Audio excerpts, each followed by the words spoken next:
OD जो कि octopus का नाम है, वो अपने घर वापस आया, अपनी हैबिटेट में वापस आया और वो कांस्टेंट स्पीड से तैरता रहा।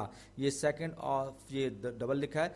उसने एक प्लॉट बनाया, ग्राफ बनाया, जिससे उसको पता चला कि वो हर 1/7 हर सेकंड के 7वें हिस्से में उसने कितना फासला तय किया। अब याद रखिए कि सारे के सारे ऑक्टोपस जो हैं वो ग्राफ बनाने के काबिल नहीं होते, लेकिन ऑडी जो है ये कोई मामूली नहीं है, गैर मामूली किस्म का ऑक्टोपस है, हस्तपा है।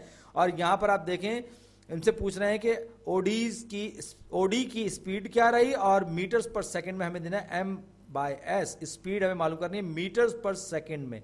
और यहां पर क्या क्या दिए गए हमें याद होगा, अगर आपको स्पीड क्या होती है, डिस्टेंस इन मीटर्स, अगर हम मीटर्स की बात करें तो, और टाइम सेकंड में लें तो टाइम इन सेकंड्स। तो वक्त फासले को हम वक्त पे तकसीम कर देंगे तो हमें रफ्तार यानी स्पीड मिल जाएगी। तो अब यहां पर देखिए 4/7 इसने मीटर्स तय किए और कितने सेकंड में इसने तय किए, 5/7। तो अब जो सूरत हाल है, ये पॉइंट ये जो है 4/7 जो कि जीरो से, जाहिर बात है जीरो से इसने स्टार्ट लिया, 4/7 डिवाइडेड बाय चीज का फासला है और ये इसने कितने देर में तय किया, ये है 5/7।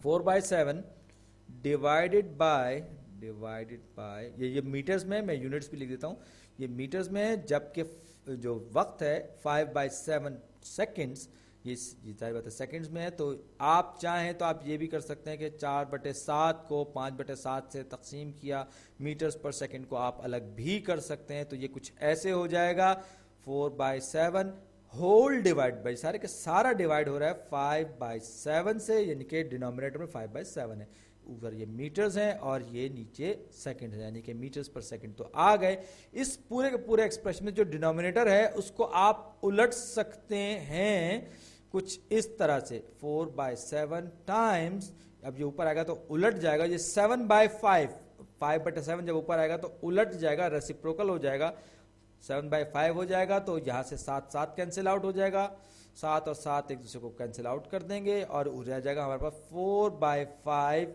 मीटर्स पर सेकेंड। और एक तरीका और हो सकता है, आप न्यूमरेटर और डिनोमिनेटर दोनों को 7 से मल्टीप्लाई कर देंगे तो आपके पास तब भी 4/5 ही बचेगा। तो अब हमारे पास जो जवाब आया वो यही था, 4/5।